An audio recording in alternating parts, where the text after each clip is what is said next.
Metikte. Kayena wacha chittena pamadena maya katang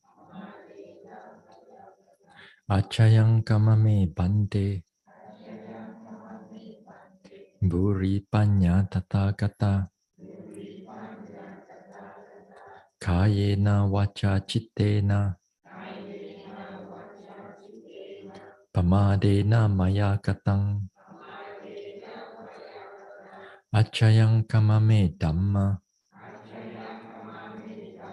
sanditika akalika kayena wacha chittena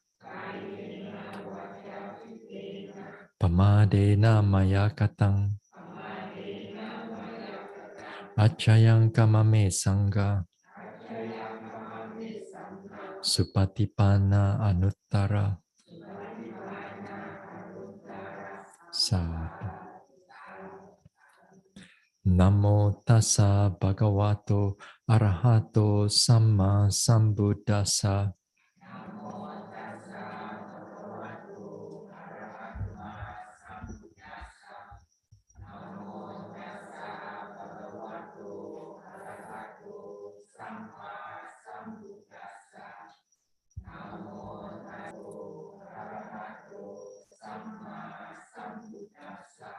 Buddhang saranang gacchami. Dhammang saranang gacchami. Sanghang saranang gacchami.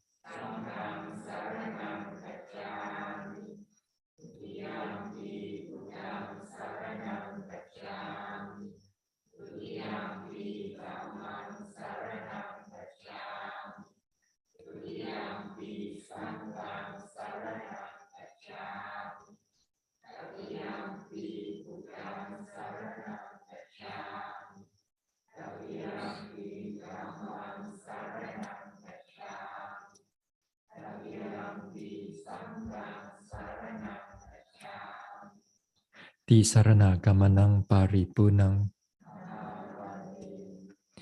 panatipata veramani sikkhapadang samadhiyami.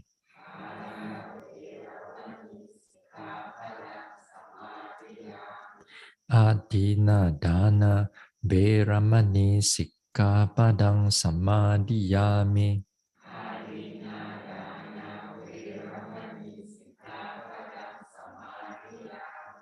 Abrahmacharya veramani sikkhapadang samadhiyami.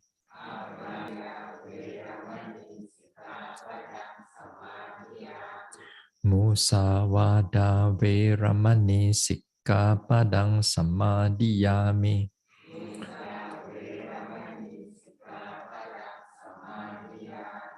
Surameraya majapamadatthana veramani sikkhapadang samadhiyami.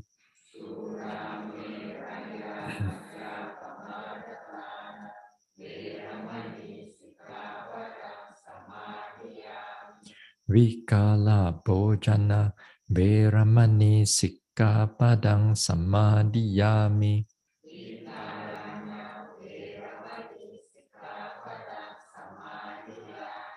Nacha Gita Wadita Visukadasana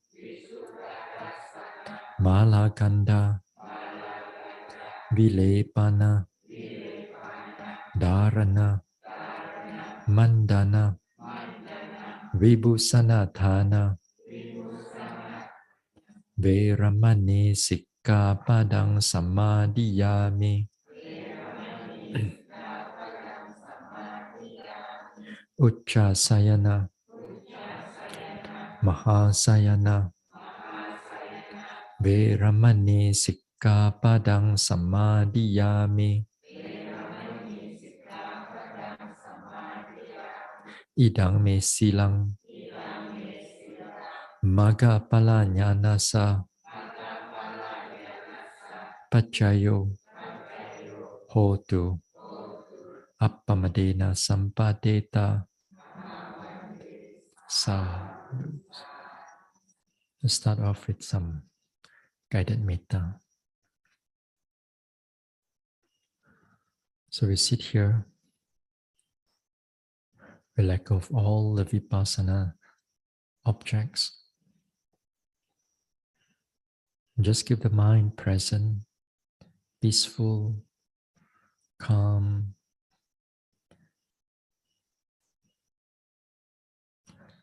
Let the body relax. Relax on top of the head.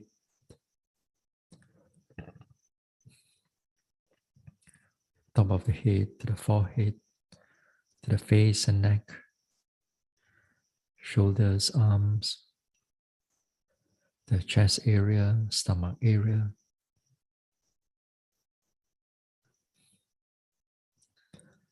to the buttocks, to the hips, thighs,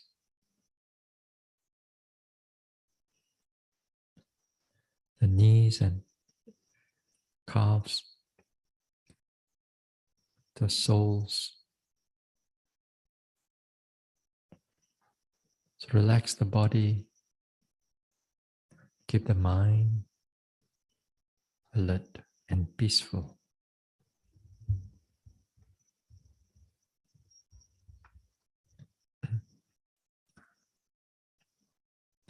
May I be free from all kinds of harm and danger, free from all mental suffering, free from all physical suffering. May I be peaceful. May I be able to live in peace with myself and in peace with others. May I be well. May I be healthy. And may I truly be happy. May I be free from all kinds of harm and danger, free from all mental suffering, free from all physical suffering. May I be peaceful.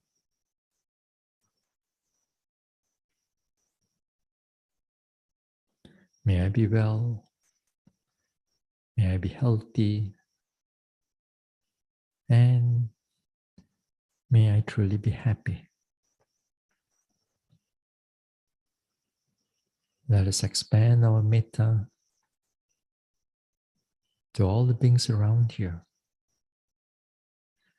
monks or nuns, fellow yogis,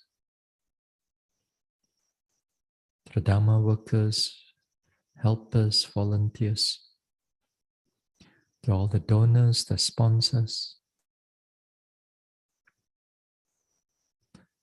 to all the guardian devas of this center, to all other devas residing in this neighborhood,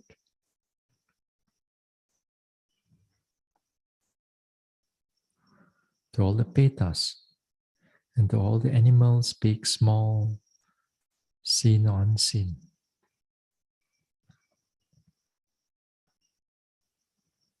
May all of us here be free from all kinds of harm and danger, free from all mental suffering, free from all physical suffering.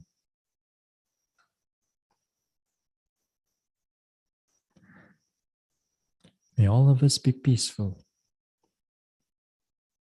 be well, be healthy, and may all of us here truly be happy.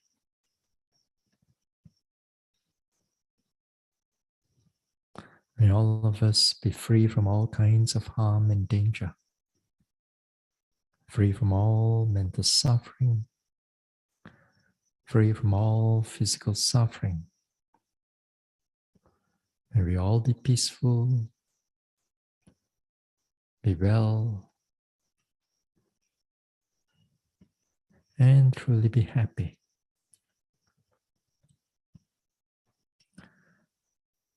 Now let us expand further. Expand to all the beings in this country, humans or non-humans, devas or petas, animals big, small, far or near, seen or unseen.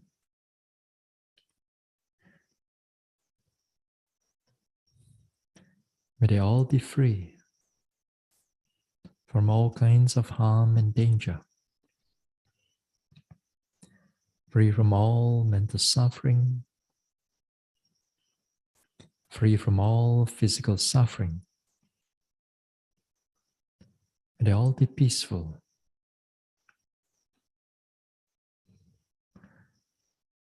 May they all be well, be healthy, and truly be happy.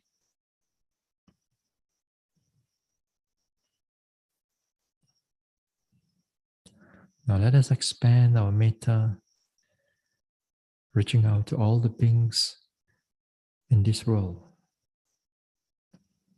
May they be our loved ones near or far away, or those people whom we do not know wherever they are, and to those whom we dislike or those who dislike us. To all the guardian devas, to all the guardian devas of the Buddha Sasana, to all other devas residing in this world, to all the petas, and to all the animals, big or small, far or near, seen or unseen. May all beings in this world be free from all kinds of harm and danger, free from all mental suffering, free from all physical suffering. May they all able to live in peace and not in war. Live with kindness and compassion and not in cruelty or violence. May all beings be peaceful. May they all be well and healthy. And may all beings truly be happy. May all beings be free from all kinds of harm and danger, free from all mental suffering, free from all physical suffering. May they all be peaceful. May they all be well. And may all beings truly be happy. Now let us expand. Let us expand our metta, reaching out to all beings without exception, without boundary. All beings in this universe or universes, all beings from the highest planes of existence down to the lowest plane of existence. To all the beings in all the world systems.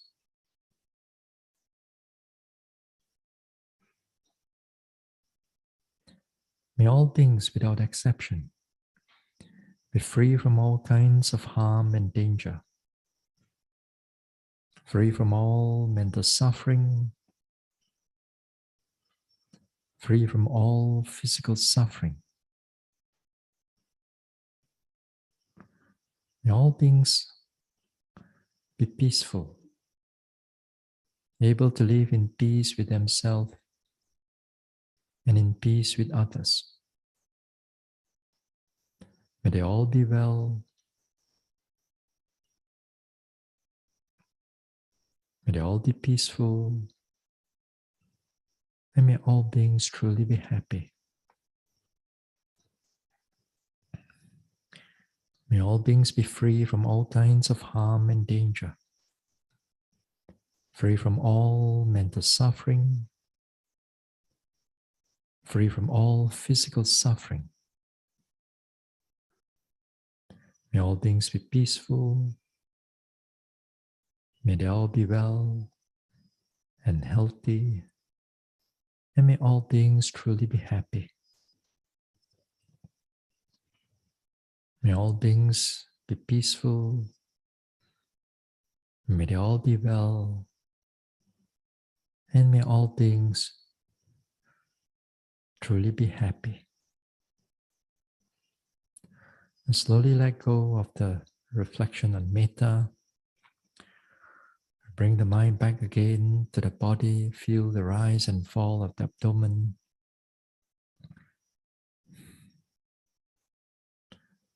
Feel the body here and now. Then we can slowly open our eyes. All right, so last week we talked about on the Sīla. Yeah? On Friday, as I mentioned, that Sīla, they are one of the last on Thursday, we talk about Sīla as an intention. And then Sīla as mental factors, wholesome mental factors, of course. Here, the wholesome mental factors may be, for example, like your actions is determined by compassion. Determined by compassion. So whether you take the precept or you don't take precept doesn't matter. Right? Determined by compassion. Because of compassion, you do the action. Because of compassion, you you do the action or the speech comes out. Yeah? And then what else? It can be determined by metta also. Yeah. If you sincerely word it out, for example, may you be safe. May you be happy. Or determined by mudita. Mudita means you appreciate other people's happiness or other people's success or other people's accumulation. Because of that, then we appreciate or we are happy for their whatever accumulation, spiritual, material that they have. For example, like when we say sadhu, that also is a kind of mudita, but a lot of times it becomes just like somebody do good, we say sadhu, but no more, not much of a feeling anymore. But the mudita is appreciative. That means somebody do something wholesome, then we rejoice in others' wholesomeness and others' action, wholesome actions. Yeah. So with that, if we sincerely mean it, then it's a kind of sīla. It's a wholesome speech. Yeah. So a lot of our actions not only just necessary are determined by the four Brahma Viharas, but also can be determined by maybe like wisdom. Actions like, for example, if this action is wholesome, you know that it's wholesome because you know that there is a cause and effect, for example, then perhaps you do the action. Then you do the action because you understood it as something is wholesome. So it's good for you. Yeah? Then what else? Yeah, something like this. So today, the third type of sīla. The third type of sīla is sīla as restraint. Sīla as restraint. That means this one will be connected to prevent ourselves from doing the unwholesomeness. Prevent ourselves from doing unwholesomeness through speech, through actions or through thoughts. And within this Sīla as a restraint, morality as a restraint, then there are 5 types of restraint. And again here, we have done it quite a lot. Yeah? Now the first type of restraint is called the Patimokkha restraint. Yeah? Patimokkha restraint, as I said last week, I mentioned that this one be part of like a bhikkhu bhikkhuni's precept. A lot of the precepts is deal with to restrain, but some of the precepts that you have to do also.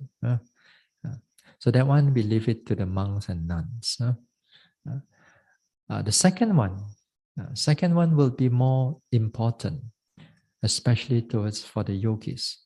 Now the second one is restraint through mindfulness. Restraint through mindfulness. So towards the talk on last week, Friday, we ended somewhere here. Now here, mindfulness as a form of restraint. Then here it means that the mindfulness, we use the mindfulness to guard the senses, the external senses. That means the 5 senses: eye door, ear door, nose door, taste door, and the touch door. You see, mindfulness as restrainer, you will not see it that much if the mindfulness is not strong.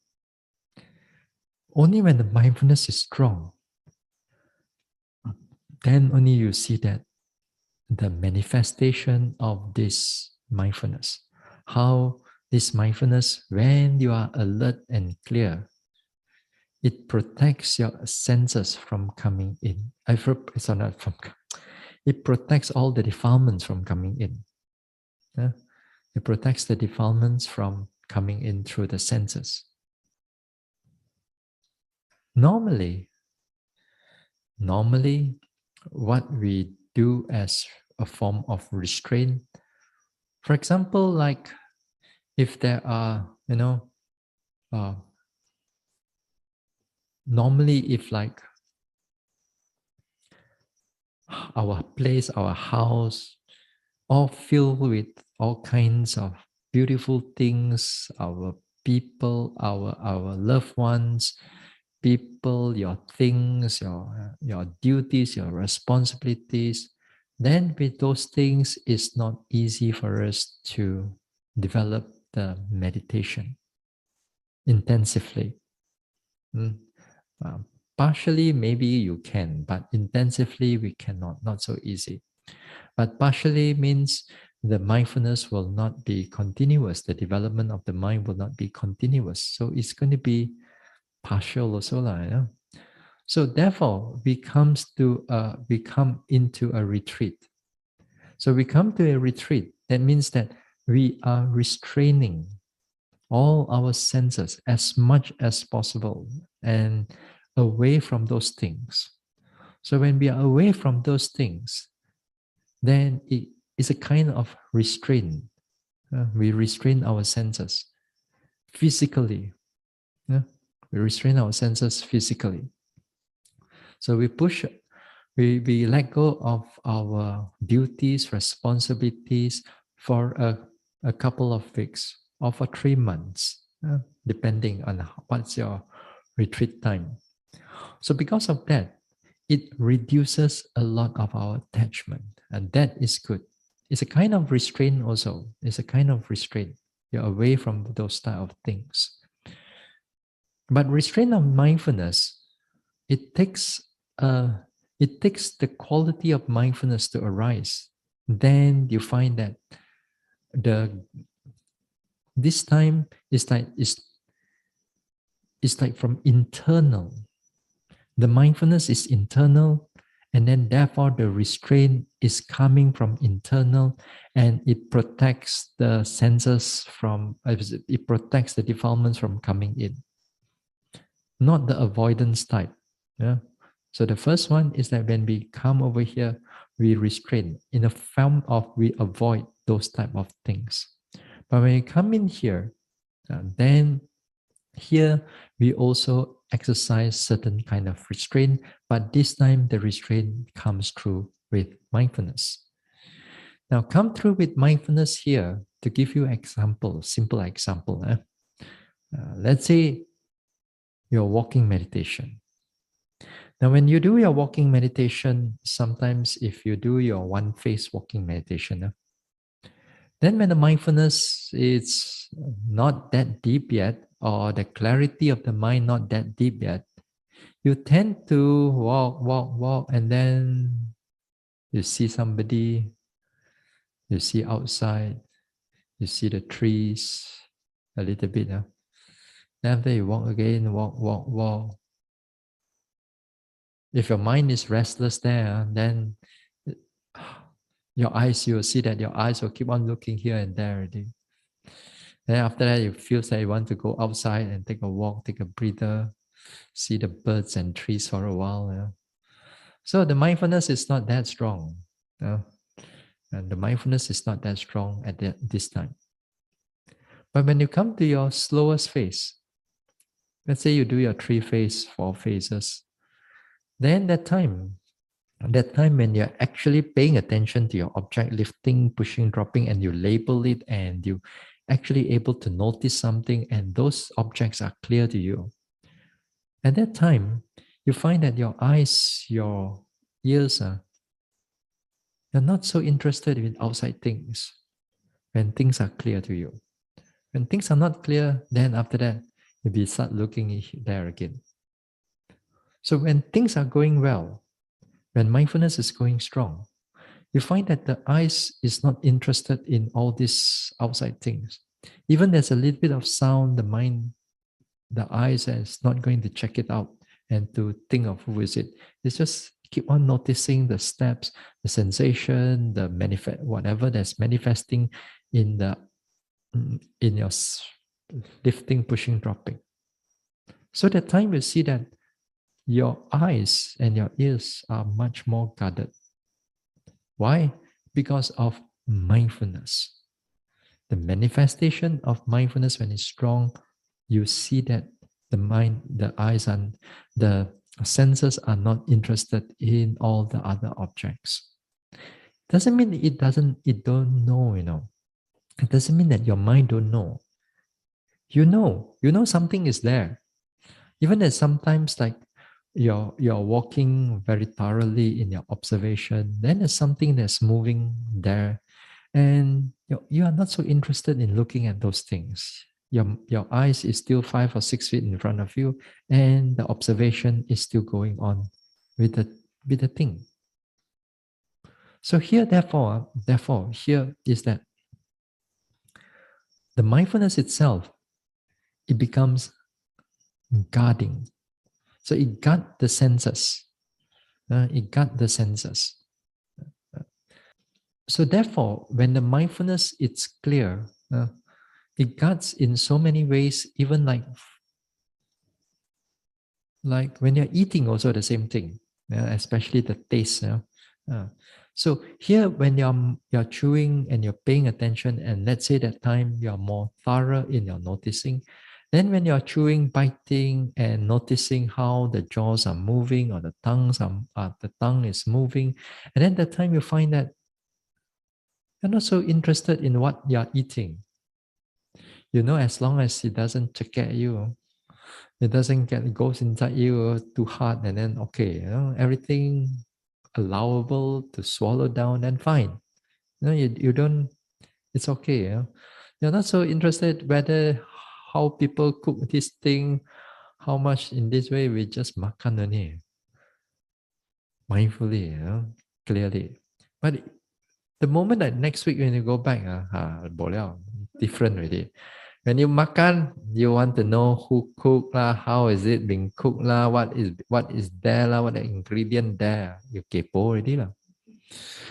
Mentally, But here, if you're mindfully paying attention, you're not so interested in how it, as long as it can be eaten properly. You don't feel anything that is wrong Not the taste is something very funny taste or something spoiled or something like that. I mean, it's just normal. Then at time, your mind is not so interested in what is all this type of thing. You just eat on it. That means at time, the mindfulness is guarding the senses. The senses here is the tongue. I pay attention to the movement, swallowing, and everything until things disappear. Then you take a scoop again. Yeah. Then you'll notice that when you are more, when the days when you are mindful and you're clear, you find that also that time when you're eating also, you also don't eat that much. Naturally, because of the biting, chewing, you're mindful of those sort of things. Then when you feel that it is good enough, then after that we give up on eating. Yeah. Now, in the process of mindfulness as a guarding of the senses, but just so happen you see something or you hear something. Just so happen you hear something or you see something. As I said, when your mindfulness is sharp and clear, together with other concentration, their optimum level, your mind quickly come back to the senses. Quickly come back to the object of your meditation, which is lifting, pushing, dropping, or whatever, rising, falling, and whatsoever. During that time, I said, although you know it, but you don't know what is it, exactly know what the whole thing are. Yeah? Here, the Dhamma, especially the Buddha also described that what we call, what's the word now? We should not apprehend the signs or the particulars of the object, the signs or the particulars of the object, or the features of the object that is being seen or being heard or being tasted. Yeah? Here, what it means is that you see, when you are out there, when there's not much of mindfulness, as I said, that when you see somebody, you automatically know exactly who they are from far. Even the person is not the person, but it looks so same, so similar, you already think that it's the person also. Because the shape of the person looks so similar. Or the person, how the person walk, or even the person's voice. So even you don't see near, but from far you can able to know that who the person is. And how is that so? Why is that so? It's because of our perception. Perception of our mind already marks all the features, external features of the person. How the person walk, the shape of the person, the hair of the person. These are called apprehending the sign, apprehending the nimitta here, the sign, the external signs. So the moment we apprehend the external sign, perception is already there. We perceive it already there. And multiple perception, especially like through the eyes, a multiple perception is there. The shape of the person, the hair of the person's walking, all these kind of things. Then the moment we perceive it, after that the perception forms a name already, who they are. So it's very quickly for the mind from perception and then comes up to name after all the thinking carries on with that. So too, when you are looking at something which is beautiful, even you do not know the person or the thing, but it's something beautiful to you, something unique to you.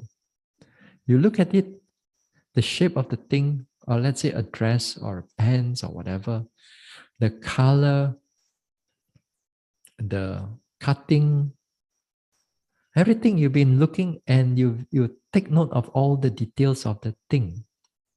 Then the moment you take note of all the details, you like it already. The desire arises because the perception comes up, the attachment or the craving or the desire, the greed all spring up so fast. That's how we live our life out there. uh, things are not beautiful, things are not good to you, not agreeable to you. The moment we look at it, then because we perceive it again with past perception, you already, in the past, you already have that perception already. So the moment in the present, you have that, and immediately all the unpleasant feelings arises. So after that, anger and so on arise, this is how we live our life. But this perception can be changed, not to say cannot be changed. But the problem is that when we are not mindful, we change from it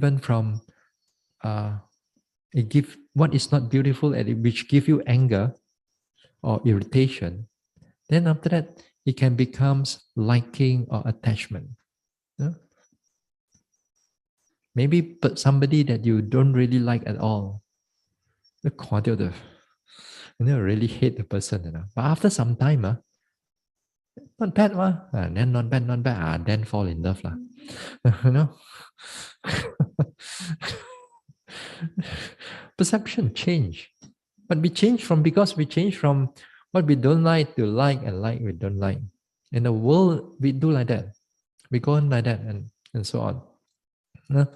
And sometimes until like at one time we like, until at some time we do not know the person anymore, whether like or don't like. It's like after some time we don't see each other for so long, we can't even remember the person that much already. So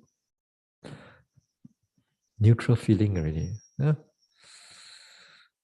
So the nature of our perception out there is because of that, because we apprehend the signs. Why is it like some music is nice to you and some music is not nice to you? But the music that is not nice to you, it can be nice to other people. Some people like that old music, like orchestra type of music,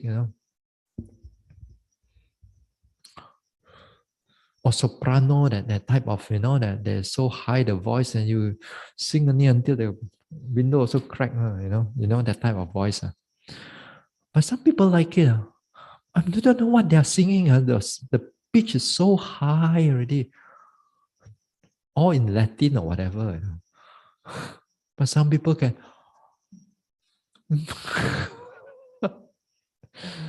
Just like, or sometimes like you and your niece or nephew or children, they like all the rock, ping ping bong bong, ping ping bong bong. Listen, what song is those things? So the thing is that the liking or disliking is because we already take note of all its external features. All its external features, and we don't realize that we are already taking all the thing in unmindfully, unknowingly. And we have been doing it again and again and again and again for our lifetime after lifetime, lifetime after lifetime. And this perception is always coming in. You touch something, you feel something on the body, you taste, hearing, all these things are. The moment the attention is there, all the perception is coming in. So fast that it turns into whether liking, dislike, neutral feelings, and so on.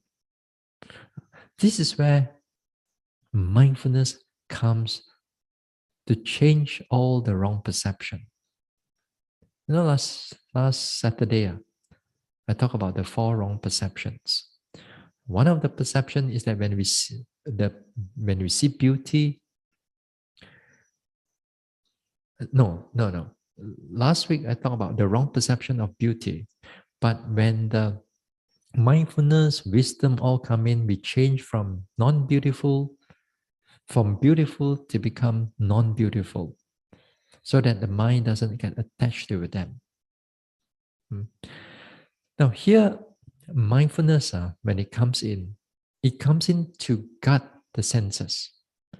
When you walk and so on, when your mind is alert and clear and mindful, and is it something that is moving at the side of beside your eye? You're aware of it, you know it, but you don't take in all the features of what is going on because you are not so interested in those things. The mind just goes back to the meditation object, and it just carry on in noting those things. Therefore, while we are doing walking meditation, it's always good that the path of the walking doesn't have too many beautiful things or too many people. Some of you already complain here already too many people. Somebody walk beside you, you want to look at their leg already. How their leg moving, or who is beside you, you know. Yeah. It's quite, I mean, this all the place that we have only, you know. I try to this retreat already try to restrain how many people can come in already, you know. So it's sometimes a bit tight, but ideally, ideally it should be a bit further, so that there is always our eyes and our this one don't get too attracted to what other people is doing, what other yogis are doing.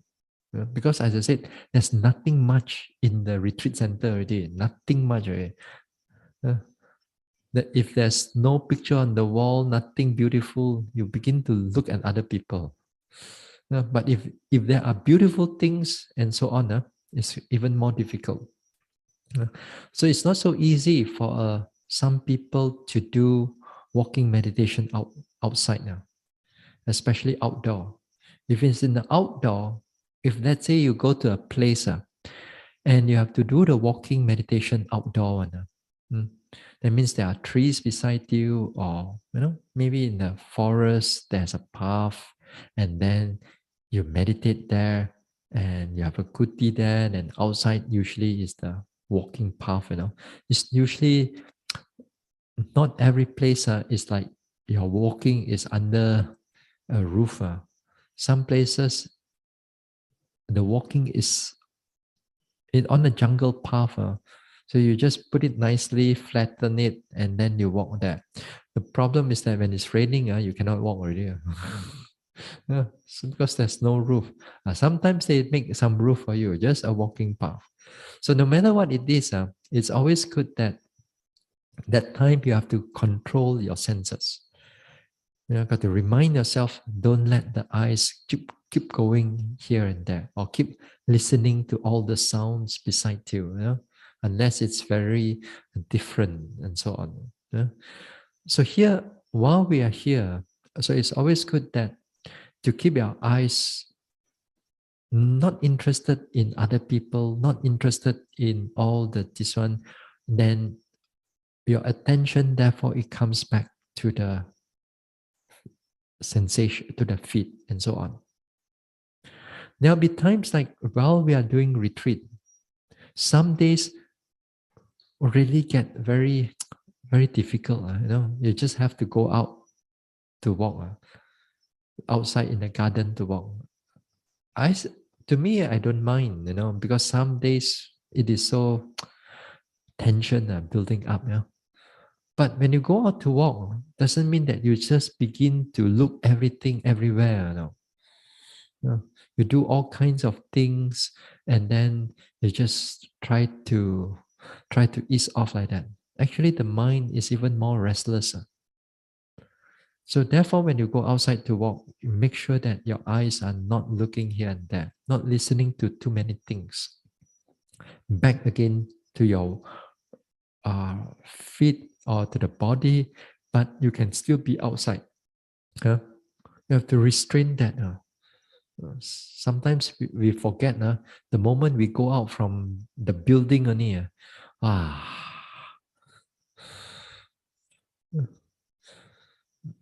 So be careful. So just restrain the this one with mindfulness. So every time, every now, every retreat that you go, if so happen you see something, then it's always good to note seeing, seeing, seeing, seeing, seeing, seeing, seeing, hearing, hearing, hearing, hearing, hearing, and then after that, bring your sensation back again to the body again. Yeah? Don't flow into the seeing. The moment that you go into the seeing, after that there's a lot of thinking coming up because of the process of perception and feelings and all the thinking starts popping up. So restrain the eye. So not seeing, seeing, seeing, seeing, seeing, hearing, hearing, hearing, touching, touching, touching, touching, tasting, tasting, tasting. Now, if you so happen to notice this sensation that is coming up in the senses, for example, for example, let's say you notice the taste, and this time you notice tasting, tasting, tasting, tasting, tasting. Now, here you pay attention to the tasting. And when you pay attention to the tasting, you feel sometimes the feeling that arises to it also with it. And the feeling that arises within, let's say it's a pleasant feeling, then that time you note pleasant, pleasant, pleasant, pleasant, pleasant. Doesn't mean that you just, because you note now, doesn't mean the pleasant feeling won't come in now. It will still come in now. Because maybe the mindfulness not strong enough. But sometimes again, the moment that you notice the feeling, you notice the mind that start thinking about what you are eating. Because the mind that starts thinking about what is eating, let's say you're eating a piece of chicken there, and you're biting on the chicken. Then you start to know that the mind is thinking about it, and that is chicken. And that time, you got to note thinking, thinking, thinking coming in. And then after that, the process of the thinking that is going on after that, you should follow the noting also. And this is interesting because right now, you begin to notice the conditionality of things that the moment there's a tasting is there, feeling arises. The feeling arises, thoughts arises, liking arises, disliking arises. If you pay attention to those things, so you pay attention to those things, you see that the process come up one after another. And when it happens in that way, then we are noticing in a way of Dhammanupassana. We're looking into the way of Dhammanupassana. One, the senses condition something else to arise. Liking to arise, or feelings to arise, or thoughts to arise. So if you pay attention to them closely, it so too, the seeing process also the same thing. So happen you notice seeing, seeing, you notice sensation arises, you notice thoughts arises. Then sometimes it cuts off, you go back to your sensation, then fine, well and good. Then there's a continuity of mindfulness from your walking to your seeing back to the walking again without breaking. So it's wonderful. So if happens to stay with it for a longer period of time, say for example, the hearing one usually, it stays with it for a bit longer period of time, not hearing, liking, thinking, memory. Then after that, if the music disappear or the things disappear, then after that you let it go back again to the noticing of whatever that you are noting. So there is you see there is a continuity, and also there's a lot of happening inside there. So pay attention to those things. So not seeing, hearing, smelling, like that. So this is how we use mindfulness as a guardian, as a form of a restraint. Yeah? You restrain all the senses. Even when you're able to notice them, even the craving arises, because you know it, very fast the craving disappear. Very fast the liking or the dislike will disappear. Then all the mindfulness will be there. So it's good for you to do all these type of things, but usually yogis don't do these type of things. Don't know whether they are lazy or whether they don't know. This is not the first time I talk, this one for this one. Anyway, next one.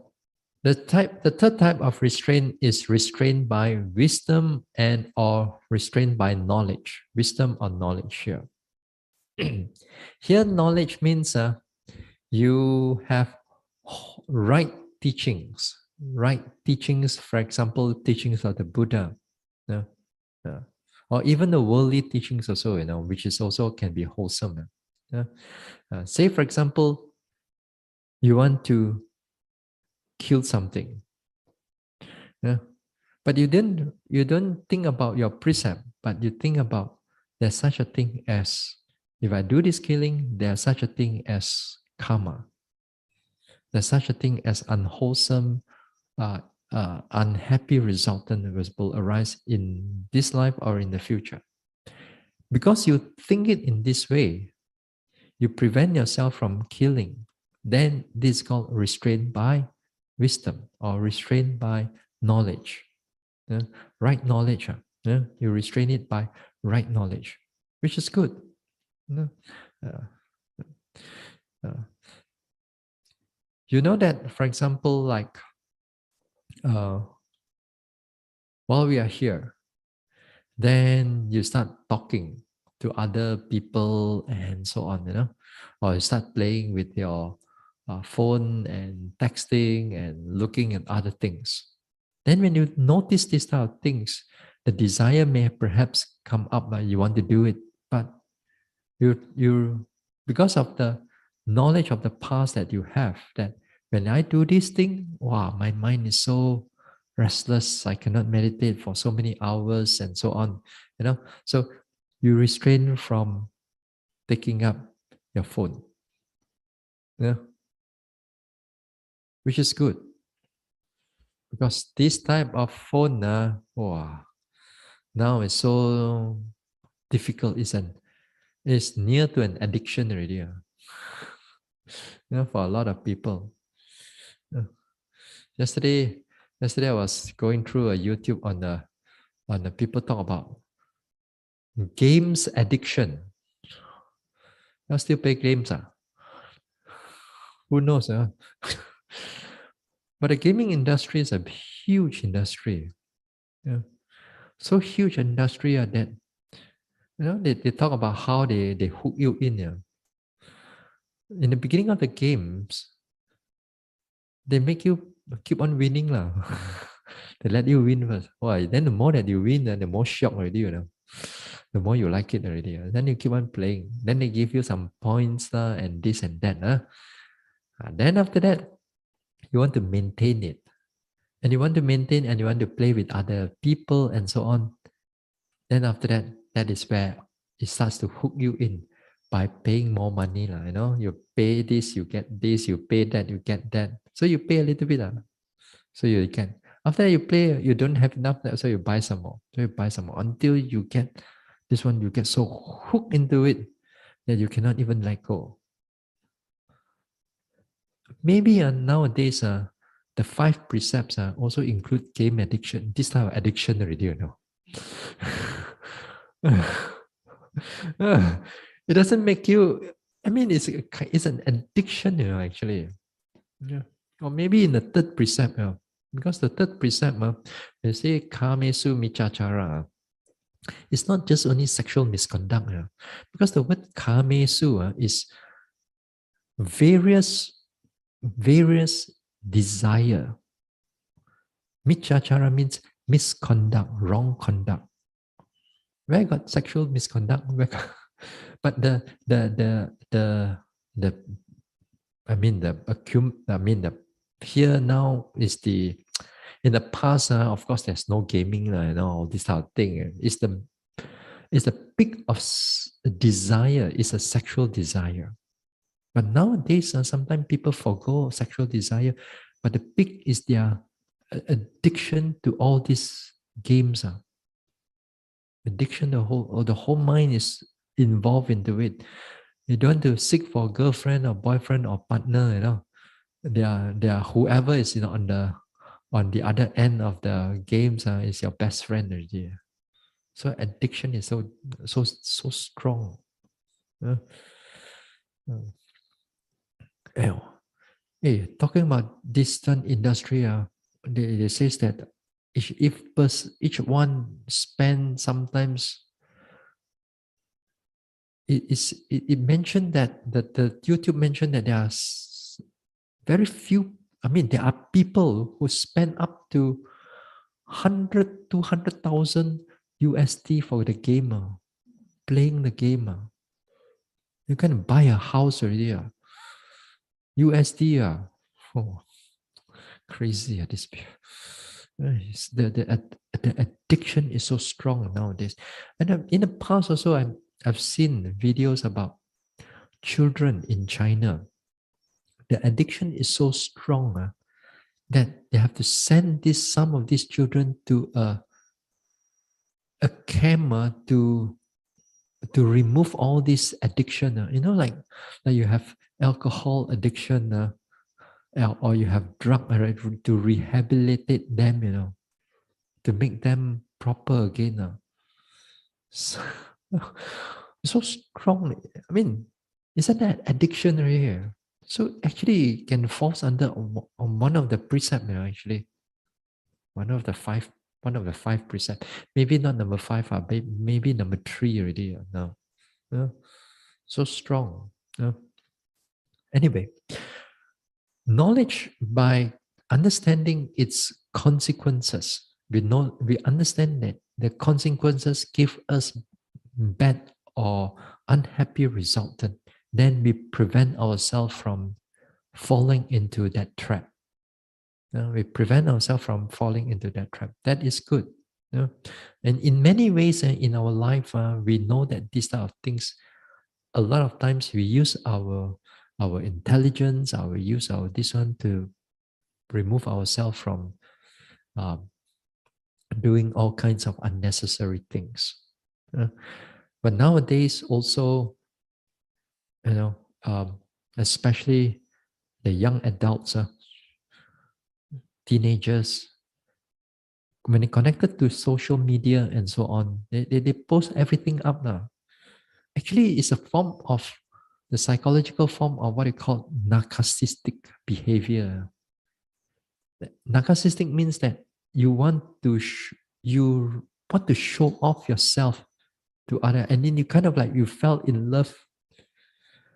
Not to say you really like what you do and you like yourself in that way. Then after that, you want to tell everybody. Sometimes monks or nuns also like that. I've seen that monks or nuns want to fly here and there. They take the whole ticket to show people. I say it's no good. Nowadays, people can take all the info to do all kinds of wrong things because your ticket has a lot of info in terms of barcoding and QR code. So these are things it's not good. But the thing is that it's not because people can scam you in the thing, but it's because you want to tell the world where you are going. You tell the world where you are. You go in the beach and then you take a photo of yourself. Look, here I am. Then you post it to the world and your friends to see you. Then everybody give you a like and love. Then you feel good. That's how we feel good nowadays. It's how they feed on these kind of things. And the problem is that it's the opposite. When you don't get the good, you get a lot of dislike and so on. Then you go into a mental depression.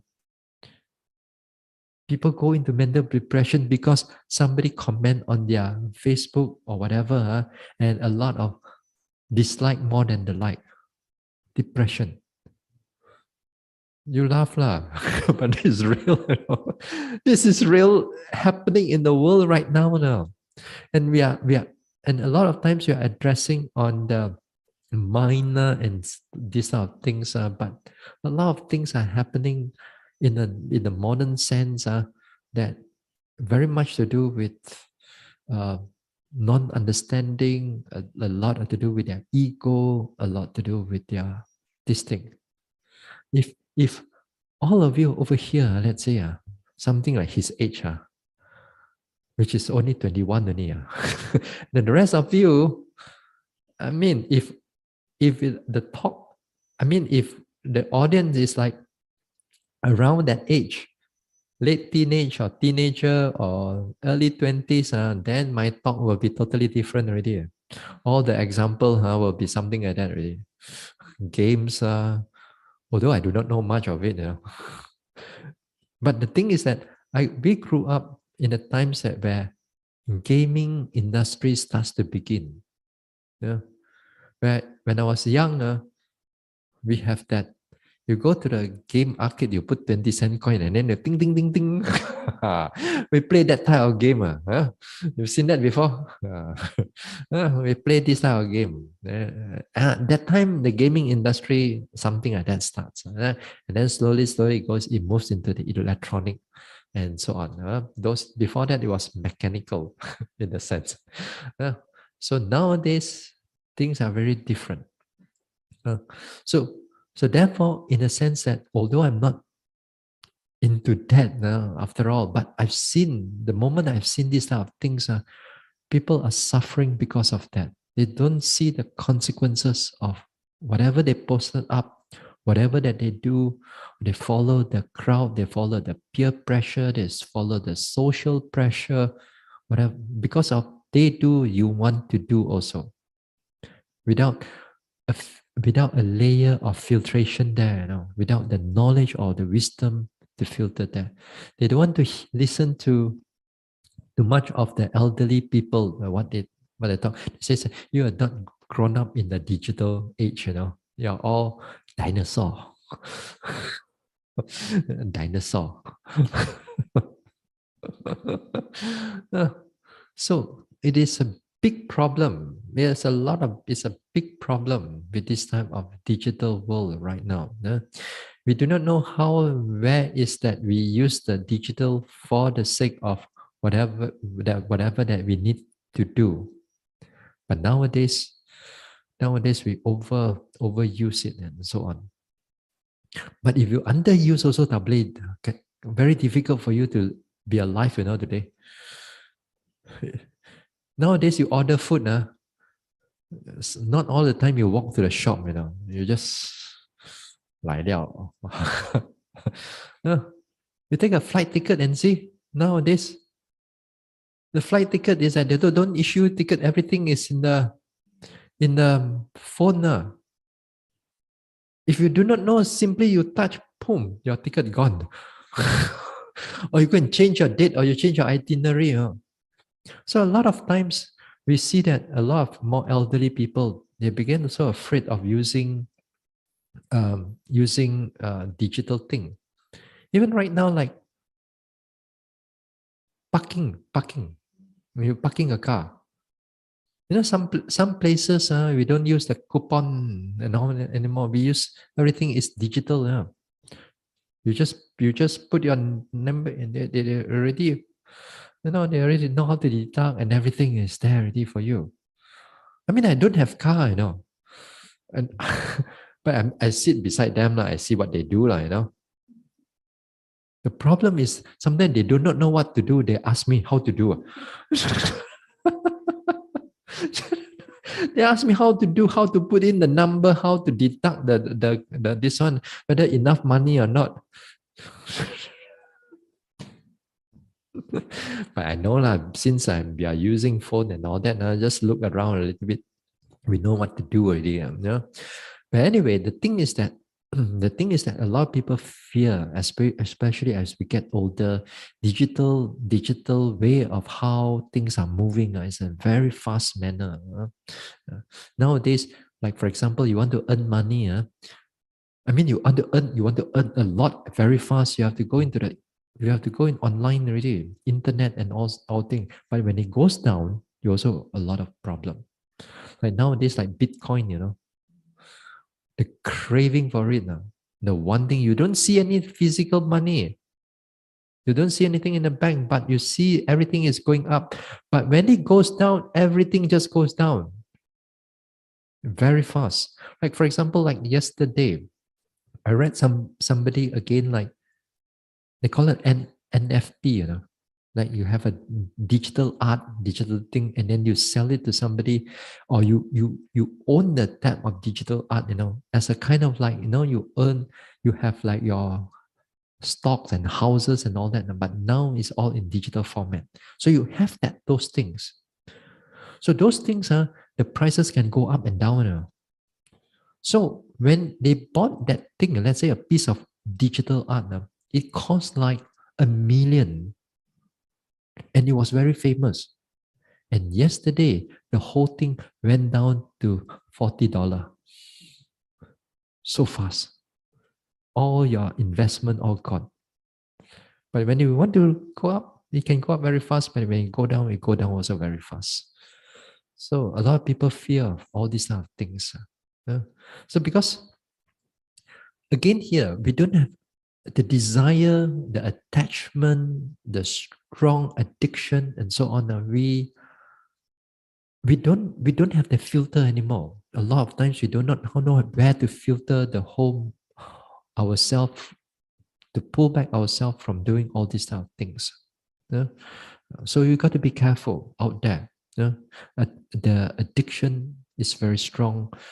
The consequences can be very unpleasant, very unhappy.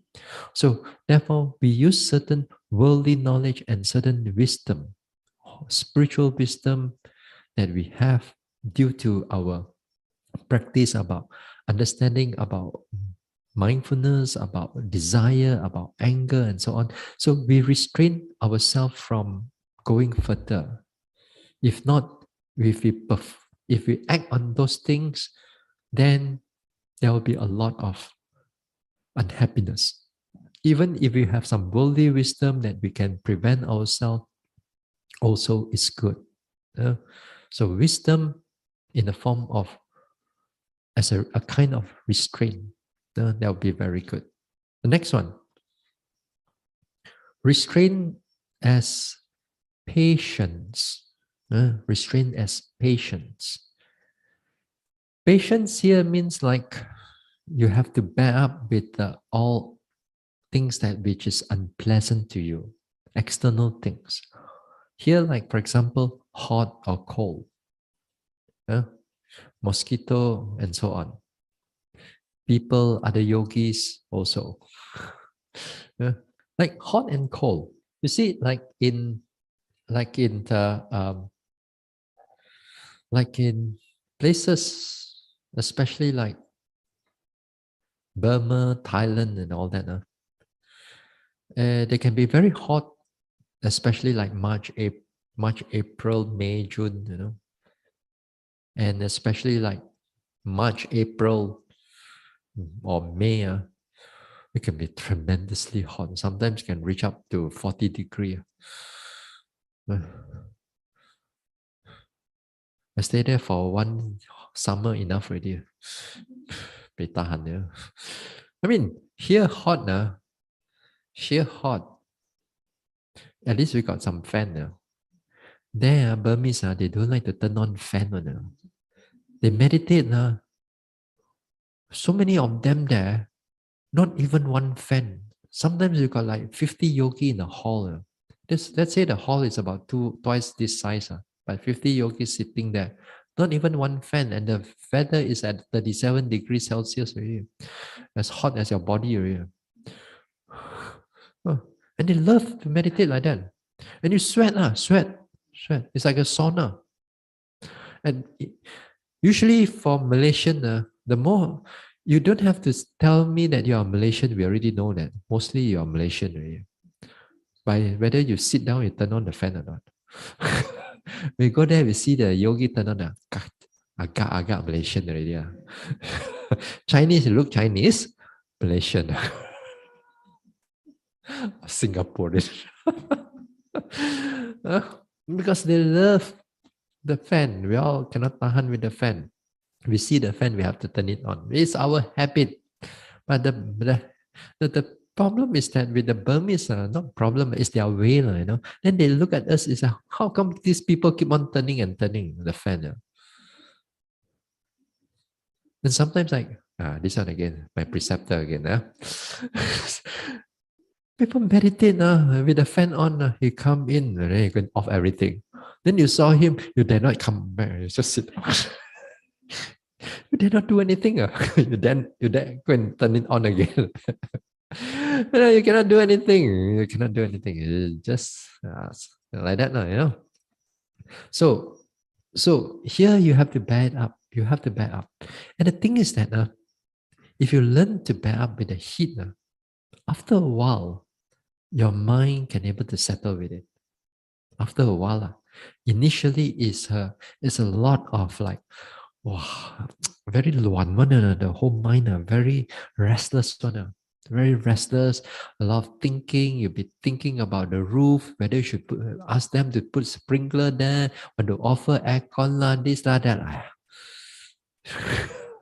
The mind will think of all kinds of things because at that time, the unpleasant in the heart, you can't bear up and so on. So a lot of times you have to bear up, you have to endure. At times, I know, while you're sleeping there, upstairs or downstairs, sometimes some yogi, or sometimes the snoring is so loud. Sometimes there are yogis like that. It will always be best is that a yogi have one room to their own. It would be ideal. But some places we don't have that facility and so on. So in other words, we bear up with all these type of things.